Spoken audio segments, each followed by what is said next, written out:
Trouxe a sua Bíblia, abra por favor, no livro de Atos dos Apóstolos, capítulo de número 1, versículo de número 16 em diante. Atos dos Apóstolos, capítulo de número 1, versículo 16 até o 19. Eu coloquei um título dessa mensagem de Culpado. Atos é o 5º livro do Novo Testamento. Deus é fiel acima de tudo. Todo mundo achou? Minha tradução ela diz assim: Irmãos, era necessário que se cumprisse a Escritura, que o Espírito Santo predisse pela boca de Davi a respeito de Judas, que foi guia daqueles que prenderam Jesus. Ele era um dos nossos e teve parte nesse ministério. Ora, este homem adquiriu um campo com o preço da iniquidade e, caindo de cabeça, rompeu-se pelo meio e todos os seus intestinos se derramaram. Isso chegou ao conhecimento de todos os moradores de Jerusalém, de maneira que em sua própria língua esse campo era chamado de Alceudama, isso é, campo de sangue. Somente até aí. Assente-se, por favor. Você já ouviu falar do sentimento de culpa? Pessoas que têm esse sentimento de culpa e que carregam esse sentimento de culpa em todas as suas decisões.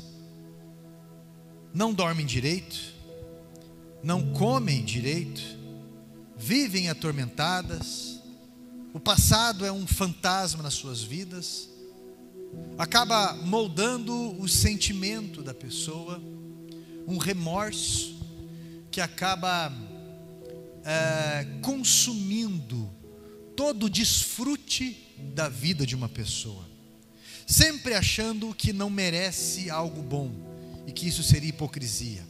Se sente constrangido com algum benefício, se sente muito mal com algum favor recebido, sempre vai agir como se fosse o pior dos devedores. Se recebe algum elogio, tem certeza que não merece nenhuma espécie de elogio. Isso acaba levando muito tempo da vida da pessoa.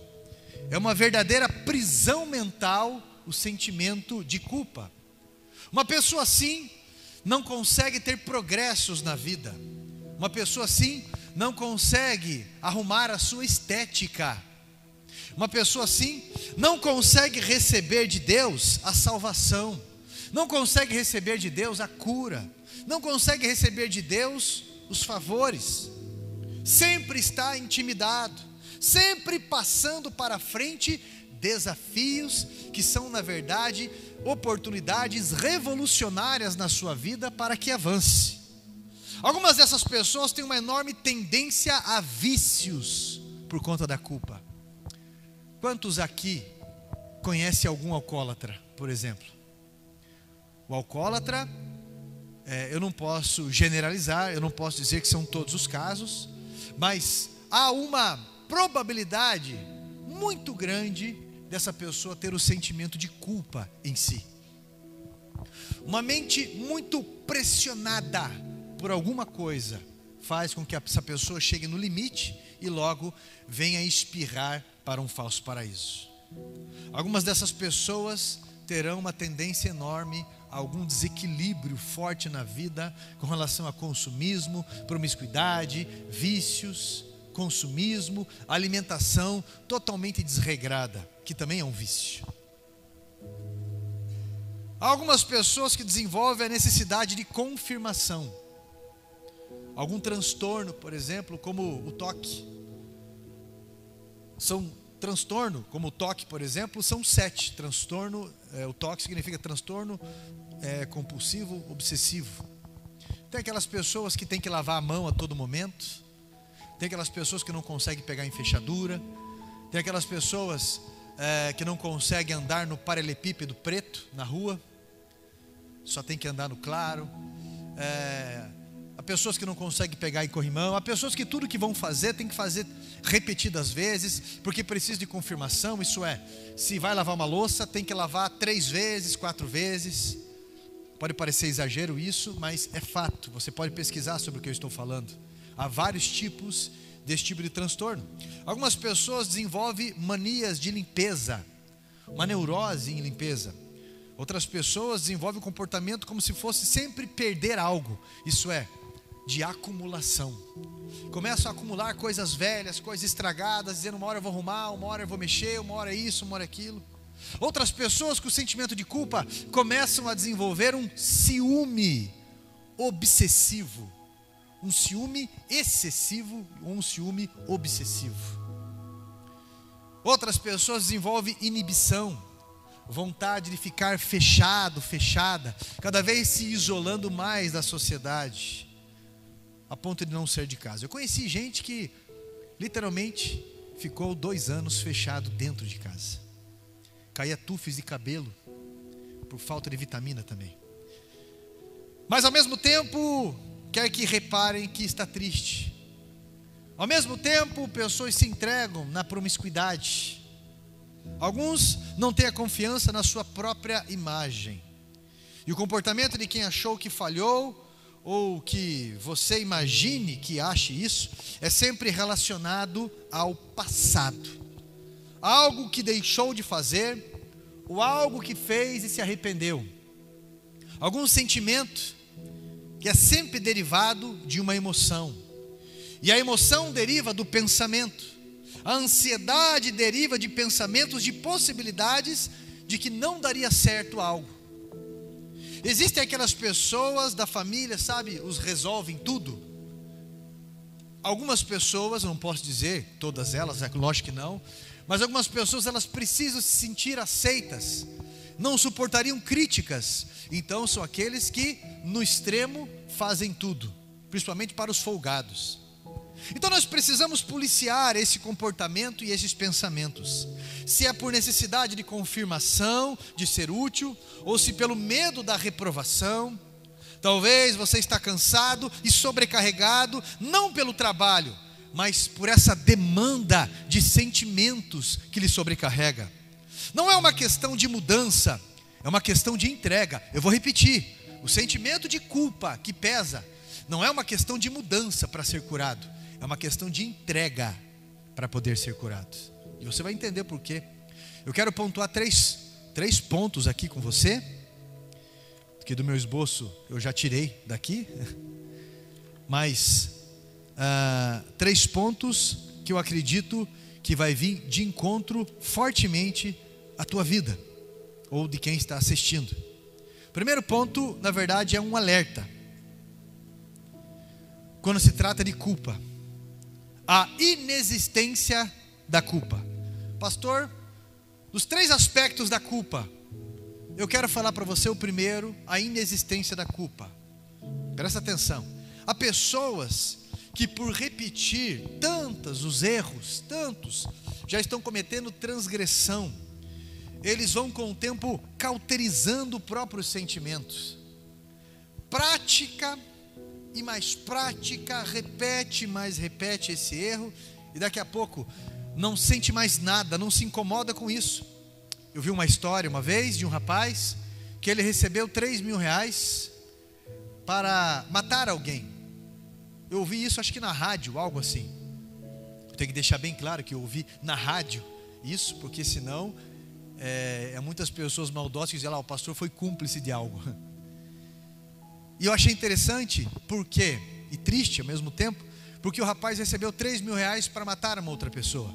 Ele executou o serviço, matou a pessoa, ele foi para sua casa, ele comeu algo, ele tomou banho, e ele deitou e dormiu como uma criança, como se ele não tivesse feito nenhum mal. Dormiu tranquilo, sem nenhum drama na sua consciência. Agora, não é que não houve o delito houve. O que não houve foi o sentimento de culpa. O estado dessa pessoa é o pior. Matar uma barata, matar uma pessoa é a mesma coisa que nada.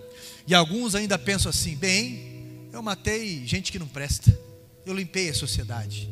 Ainda pensa assim.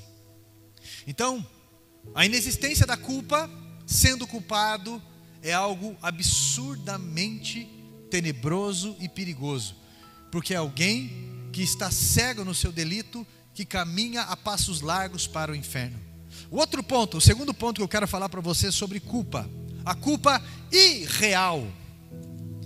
A pessoa, ela não cometeu o crime, não cometeu o delito, não cometeu o pecado, não cometeu transgressão, mas sente-se culpado como se tivesse cometido. Ô pastor, que louco isso, como assim? É muito comum isso no meio religioso. Pessoas que vieram de uma vida muito rigorosa, de uma criação muito rigorosa. Pessoas que vieram, sabe aquela criação que a mulher tinha que arear a panela? E literalmente arear veio de areia. A pessoa que pegava com pano areia e ficava areando panela até a panela ficar brilhando. Aquela menina que apanhava bastante para que o pano de prato ficasse limpo. Aquele menino ou menina que era surrado constantemente, comparado. Aquela pessoa que sofreu tanto na vida e que aquilo desenvolveu alguns transtornos ou mesmo um sentimento de culpa. Algumas pessoas que ouviram tanto sobre alguma coisa que hoje, se começar a ganhar um pouco mais de dinheiro, já se sente culpado, porque dinheiro é sujo na cabeça dele ou dela. Ganha um pouco mais de dinheiro e a pessoa acha, eu não vou para o céu, porque eu tenho que ser pobre, sofrido. Pessoa que acha que santidade é tortura, que eu tenho que ficar ajoelhado no milho, que eu tenho que subir escadarias de joelho, porque eu vou entender então que, como eu sou culpado, eu tenho que pagar por aquilo sofrendo. E a culpa inexistente tem escravizado a mente de muitas pessoas que se tornam legalistas, isso é, cheias de leis, cheias de superstições também, cheias de costumes. E aí entra num senso todo limitado de vida, todo limitado de vida. Pasme vocês das coisas que eu falo, ou que eu vou falar para você, mas ao ponto de alguns segmentos religiosos, marido e esposa, casados corretamente e tudo mais, leais uns aos outros, têm que dormir em cama separada. Olha o absurdo disso. Dormir em cama separada e chegar ao ponto, eu estou falando para você de coisas que eu já ouvi, testemunhos das próprias pessoas contando isso. E ainda se o marido tentar ter relação com a esposa, teve um fato de uma mulher com a Bíblia na mão, falava, Senhor é Ele, não sou eu, por favor me perdoa. Pessoas que se tiver algum prazer na vida, não conseguem pelo sentimento de culpa. Pessoas que só entendem que a vida é um fardo pelo sentimento de culpa. E aí desenvolve uma tendência religiosa. E eu já presenciei, eu lembro que eu estudava com um rapaz, e ele fazia parte de uma seita do William Branham. William Branham foi um cara muito usado por Deus no início, mas que por faltar Bíblia, por faltar teologia, ele desenvolveu uma seita. E nessa seita, William Branham, você pode estudar sobre o que eu estou falando, ele diz que a mulher é um ser inferior ao homem. Ele diz que a mulher teve relação com a serpente, que o homem pode separar quantas vezes ele quiser, mas a mulher não, que a mulher deve sempre estar em silêncio. E ele descreve verdadeiros absurdos e aberrações de doutrina, dizendo que ele é o 7º apóstolo depois de Paulo, e uma série de coisas, e algo que tomou espaço no mundo, uma seita, bem da verdade. Mas o que eu achei interessante, esse rapaz, eu estava no começo da minha fé, com 16 anos, estudando a Bíblia, sempre lendo, estudando, perguntando e sempre conversando sobre Bíblia. E ele olhou para mim e falou, sabe de algo? Eu não consigo imaginar Jesus sorrindo, ele disse. Ele não conseguia imaginar Deus feliz, sorrindo. Ele só conseguia imaginar Jesus enferruscado, cobrando pessoas, num trono com um chicote na mão, esperando pessoas errar, para que Deus viesse e o corrigisse, com bravura, Aliás, com brabeza, não com bravura. Meu irmão, a sua irmã crescendo, estudando na minha sala também naquela época, sempre receosa, com medo. A pessoa que geralmente fala rápido e fala pouco é a pessoa que guarda muito segredo. A pessoa que quase não responde, sempre observa muito, fala rápido e fala pouco, e fala baixinho, é a pessoa que retém muito segredo. Aquela moça, ela era apavorada. Olha só, eu digo essas coisas para você, porque a criação muito rígida leva pessoas a carregar um sentimento de culpa, sem ele ou ela distinguir isso. Tudo é muito sofrido. Algumas pessoas acham que curtir a família, curtir a natureza é pecado. Meu irmão, vir ao culto é importantíssimo. Aproveitar a família é importantíssimo. Eu não posso usar desculpas boas para não fazer uma das coisas. Você entende o que eu estou falando? Eu não posso ficar usando a desculpa da família para eu não vir para o culto. Eu não posso ficar usando a desculpa do culto para eu não aproveitar a família. Um culto, por exemplo, no caso da nossa igreja aqui, são 4 cultos na semana. Geralmente as pessoas acabam vindo no culto de domingo, ou de quinta, ou de domingo. Mas, na tarde da bênção também, às vezes vem no sábado no culto dos jovens, ou numa atividade ou outra. Mas um culto de domingo, uma vez por semana, ou na quinta e domingo, não sufoca, não mata ninguém. Agora algumas pessoas usam desculpas boas para não cumprir coisas que vão fazer bem para a sua vida. Então não tem problema você curtir a natureza, não tem problema curtir a família, não tem problema o churrasco de família, domingo mesmo, não tem problema nada disso. Mas algumas pessoas têm um peso de um calabouço dentro de si, acorrentado. Talvez até uma tradição familiar, um misticismo, por exemplo. Meu irmão, entenda algo, Deus não vai cobrar isso da gente. Se você deixou o chinelo virado para cima, a tua mãe pode te cobrar, a tua esposa pode te cobrar, mas Deus não vai te cobrar. Amém? Terceiro ponto é a culpa real. É aquela que a pessoa cometeu um erro, cometeu uma transgressão, um pecado, se sente culpada, e eu afirmo que é necessário essa culpa. Porque se eu cometo um erro e não sinto tristeza por ele, não vai existir a possibilidade de arrependimento, não vai existir a confissão do erro, não vai existir a mudança de postura, de atitudes. Eu tiro a vida de uma outra pessoa e eu fico feliz? Está errado.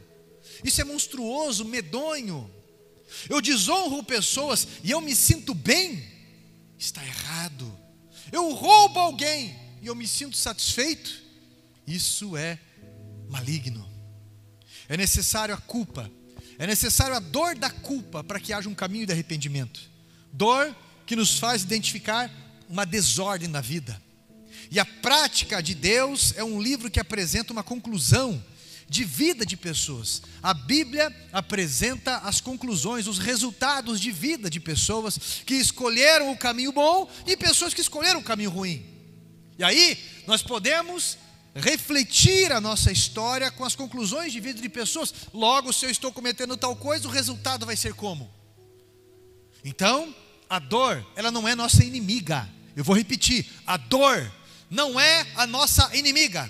A dor, ela é um alerta de que existe uma desordem e que nós precisamos parar para organizar a nossa vida.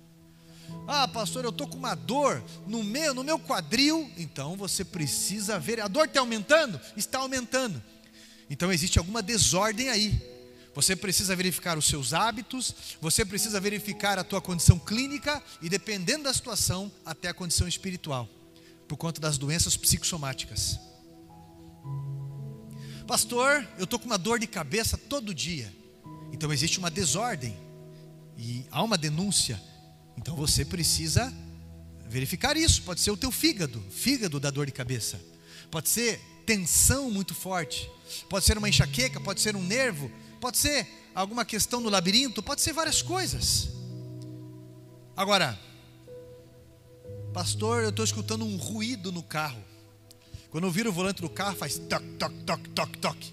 Meu irmão, pode ser alguma coisa na roda, pode ser alguma coisa no virabrequim, é isso? Pode ser alguma coisa no terminal, pode ser alguma... Meu irmão, é um sinal. Se você não prestar atenção, se você não parar para fazer manutenção, não é um acidente. É algo pré-anunciado que você negligenciou, é questão de tempo. Ah, pastor, minha mulher não para de reclamar, meu marido não para de reclamar. É um sinal. Aquela mulher, aquele homem que vive falando, você vai ver, uma hora, eu não aguento isso aqui, uma hora eu vou embora de casa. Uma hora eu vou embora de casa. Vai nada, faz 15 anos que você fala isso, 10 anos que você fala isso. Uma hora a conta chega. E aí? E aí a dor vem. E aí o que eu mais escuto são esposas e maridos falando: eu não sabia que doía tanto assim. Eu não sabia que aquela pessoa fazia tanta falta para mim. Eu não sabia que eu amava, que eu gostava tanto. Como eu me arrependo. Quando eu via toda aquela disposição, quando eu via toda aquela mansidão, todo aquele carinho em tolerar tanta coisa. Aí eu percebi que eu sou um monstro, uma monstra. Eu percebi que eu sou uma pessoa muito difícil, irritado. E como essa pessoa cuidava de mim. E agora eu lembro dos detalhes. Mas eu saí do coração dela, eu saí do coração dele. E isso é monstruoso para mim.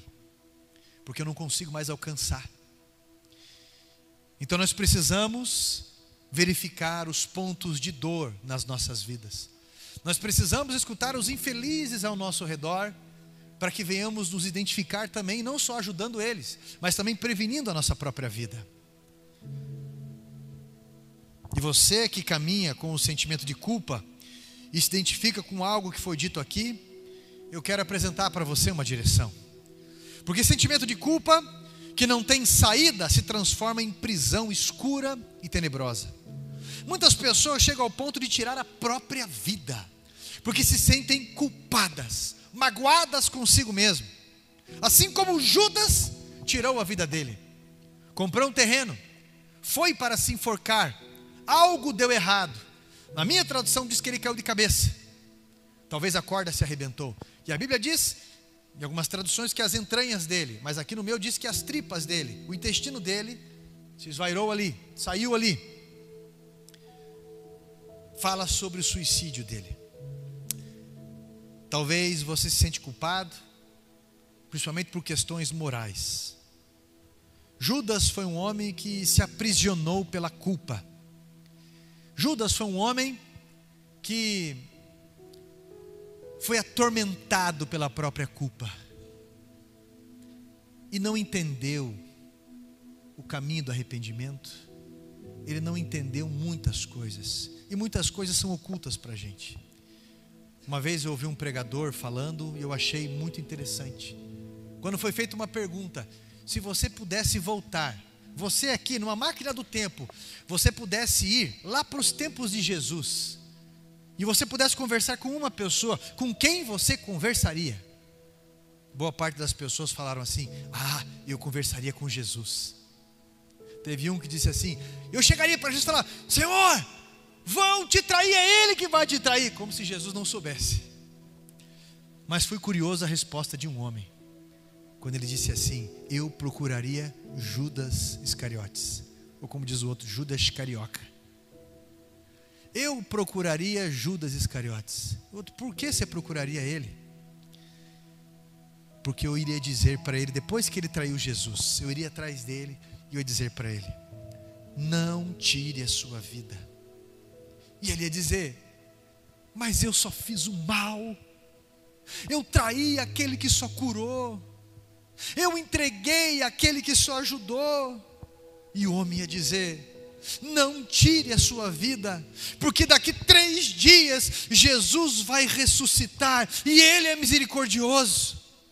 Não, mas eu não mereço perdão, eu não mereço nada disso.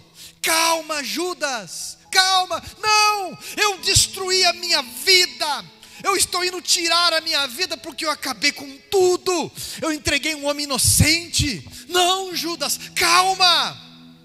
Mas o Filho do Homem vai morrer porque eu o traí. Por que calma? Porque se você esperar 3 dias, o sangue que você traiu, Ele vai te salvar. Ele vai perdoar você, se você esperá-lo e der a oportunidade de viver algo novo. Foi por isso que Ele morreu, para perdoar os traidores. Davi escreveu no Salmo 103, Deus perdoa até as iniquidades. Isaías 1, versículo 18, vinde, pois, e arrazoemos, diz o Senhor, ainda que os vossos pecados sejam como a escarlata, eles se tornarão brancos como a neve, ainda que sejam vermelhos como o carmesim, se tornarão como a lã. Isso é, uma promessa de perdão.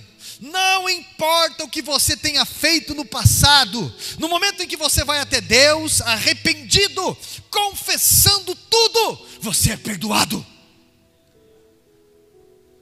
Jesus Cristo disse, Mateus relatou isso, no livro de Mateus, capítulo 12, versículo 31.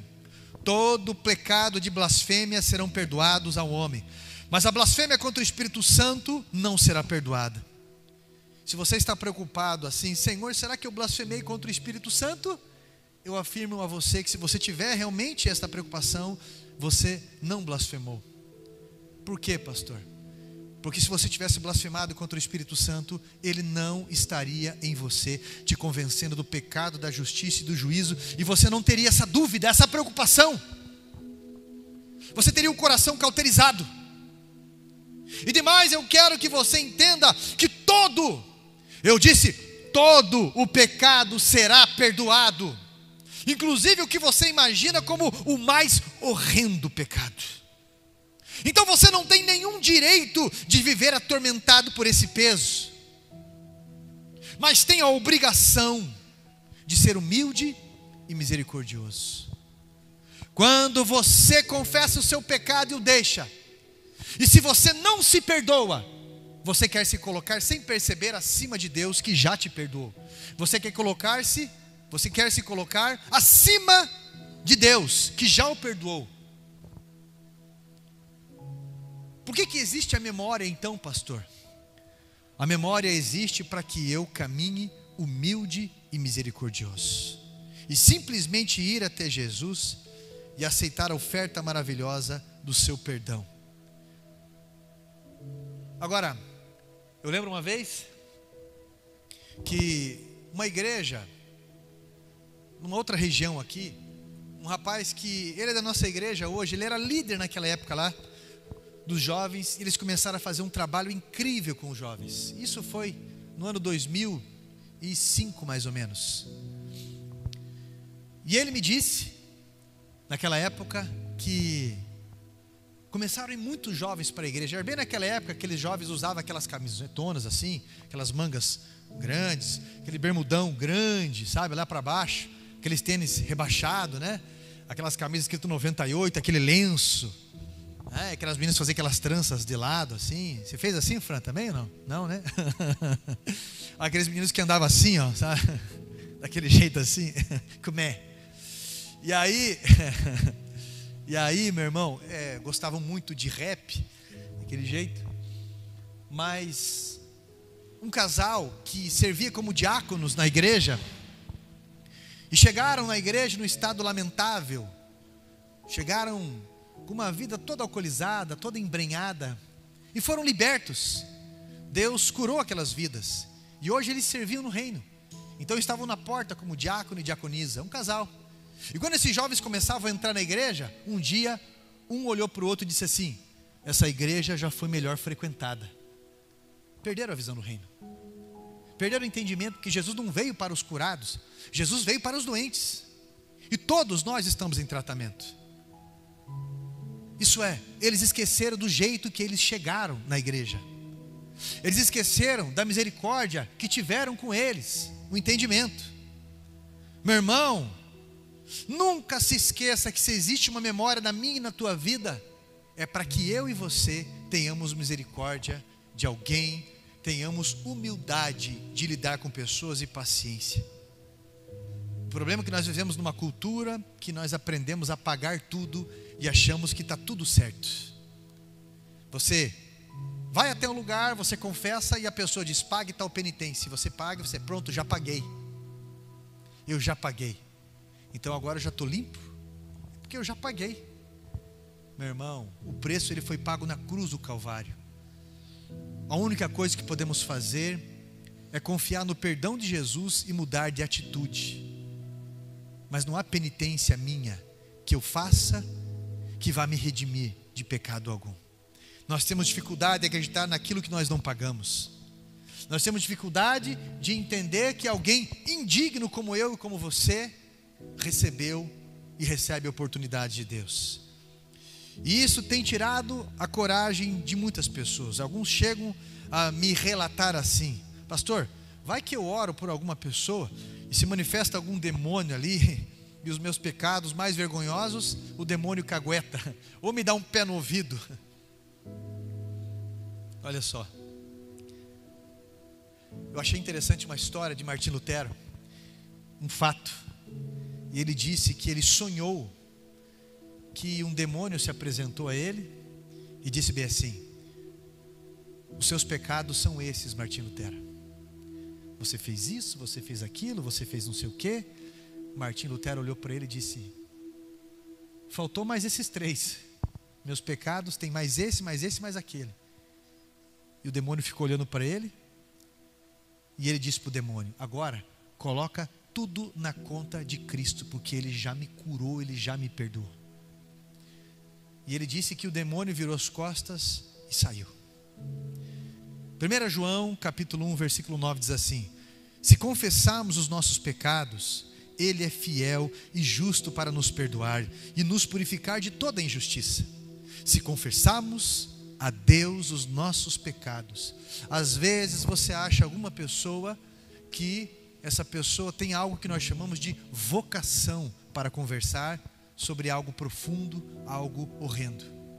Às vezes a pessoa é legal, às vezes é cristã, às vezes tem até um cargo religioso, mas não tem a vocação para esse tipo de coisa. Todos nós precisamos de ajuda, todos nós precisamos, mas nada como também você falar para Deus. Você, afinal de contas, Ele sabe tudo mesmo, não é? É muito importante você ser sincero com Deus, porque quando nós confessamos o nosso pecado, nós reconhecemos os erros, nós detalhamos, nós identificamos os erros, nós entendemos que precisamos mudar posturas, adquirir um caminho de novos hábitos. Provérbios capítulo 20, versículo 13, diz assim: aquele que encobre as suas transgressões, jamais prosperará. Você está entendendo porque alguns não prosperam? Mas os que as confessa e deixa, alcançará misericórdia. Josué 14 diz: feliz o homem constante e no temor do Senhor, mas o que endurece o seu coração cairá no mal.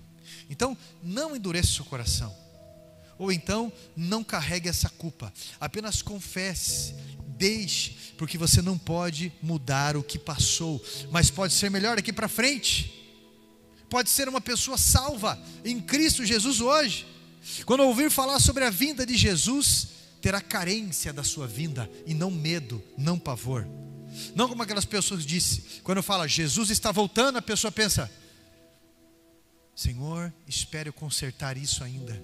Senhor, eu preciso mudar nessa situação ainda. Senhor, eu preciso colocar isso em dia ainda.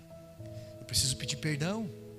Eu preciso devolver algo. Eu preciso fazer algo. A promessa, eu e você temos. Qual, pastor? De termos nossos pecados, transgressões, iniquidades perdoados, quando nos voltamos a Deus e o deixemos. Entregue esse fardo para Jesus, pois a culpa que direcionou Judas ao suicídio não pode ter efeito na sua vida se você confiar no sangue de Jesus Cristo. Não pode confiar. E você precisa entender isso. Por isso eu quero convidar você a começar de novo com Deus. Eu quero convidar você a receber o perdão de Jesus. Eu quero convidar você a escrever um novo salmo na tua vida e fazer valer a pena a glória da segunda chance. mais uma oportunidade que Deus te deu. Eu quero convidar você, meu irmão e minha irmã, a ser humilde com aquelas pessoas que mais te irritam. Eu quero convidar você a ser misericordioso com aquele que precisa e depende de algum esforço seu. Eu quero convidar você, meu irmão e minha irmã, a ser mais humilde dentro da própria casa, a escutar mais essas pessoas e mudar, porque senão você pode estar a ponto de perder aquelas pessoas que você mais ama. Ser humilde e escutar, porque senão você pode estar a ponto de ficar longe das pessoas que cuidam de você, das pessoas que estão mais próximas a você. Reconheça muitos erros, dê passos de mudança, um dia de cada vez, e você vai ver novas respostas na tua vida. Se envolva na obra de Deus. Aquele que se envolve na obra de Deus e não entendeu ainda a palavra perdão, não permanece na obra de Deus. Porque querer caminhar, querer ter comunhão com pessoas e não entender sobre comunhão e perdão, não haverá possibilidade. As pessoas são diferentes, meus irmãos, e muito diferentes. Hoje eu conversava com um casal que eles são exatamente o oposto um do outro. Um ou uma é absurdamente antissocial, prefere ficar sozinho, sempre isolada. O outro ou a outra são pessoas que são galho de enrosco de enchente. Aonde vão, param para conversar, para cumprimentar, faz amizade para todo lado. E tem 200, parece que a pessoa viveu 200 anos porque tem muita história para contar. Muita história para contar. Muitos casais são assim. Muitas famílias são assim. Minha esposa mesmo, ela é muito mais fechada do que eu. Eu, meu irmão, não me vendo dormindo e no banheiro, para mim, eu divido tudo que é meu. Eu falo com todo mundo. Eu não percebo às vezes que eu estou sendo às vezes mais áspero pelo nível de amor que tenho e de intimidade. Mas eu não me recolho em humildade se eu precisar reconhecer alguma coisa ou falar alguma coisa. Porque eu amo todo mundo. E bicho, cachorro, e gente nóia, e gente boa ou não importa. Eu olho uma alma que está ali dentro, de verdade. Mas nós precisamos sempre caminhar em comunhão e respeitar isso. Há pessoas que ficam ofendidas quando você não vai na casa. Há pessoas que nunca querem que você vá na casa. Há pessoas que se deixarem querem sempre estar todo dia junto na pizzaria ou em algum lugar. Há pessoas que nunca querem estar. E nós precisamos ter humildade, precisamos ter sermos misericordiosos para caminharmos todos juntos, porque Cristo ele é glorificado na nossa comunhão. Dentro da família, você vai ter vários filhos, muitas vezes. Você tem pais diferentes. A mãe, o pai, tem o vô, a avó às vezes, e cada um tem um ritmo. Mas aquela pessoa que não é humilde não vai dar certo nem na igreja. A pessoa que é humilde, até dentro de uma penitenciária, se dá bem. Mas a pessoa soberba não se dá bem nem com o pai, nem com a mãe. A pessoa soberba não se dá bem nem com os líderes e pastores que procuram ajudar, fazer o melhor num trabalho voluntário. Por exemplo, essa mensagem que eu trouxe para você, eu fiquei dias escrevendo ela, meditando, trabalhando um sentimento de culpa em mim, orando a Deus, pedindo direção, estudando a palavra, lendo livros. Eu tenho mais de 40 livros desse escrito, e cada um deles tem várias mensagens escritas aqui. E há mais de 20 anos eu faço isso. Mas alguma pessoa vai chegar e vai dar de ombro e vai falar: você não sabe o que você está falando, você tem pouca idade, ou isso, ou aquilo. Julga alguém que passa dias e mais dias treinando para tocar algum instrumento musical, para que o louvor fique mais agradável entregar para Deus, mas não dá um passo em direção para ajudar ou melhorar, apenas fica dando nota, apenas isso.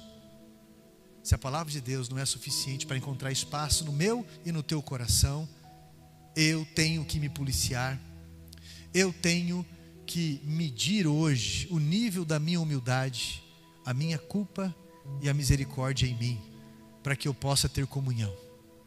Hoje eu convido você para uma autoavaliação, eu convido você para alguma iniciativa, eu convido você a uma nova postura de vida. Entregue esta culpa para Jesus, ou trate esta culpa em você, porque o Senhor está chamando você para uma vida nova. Amém?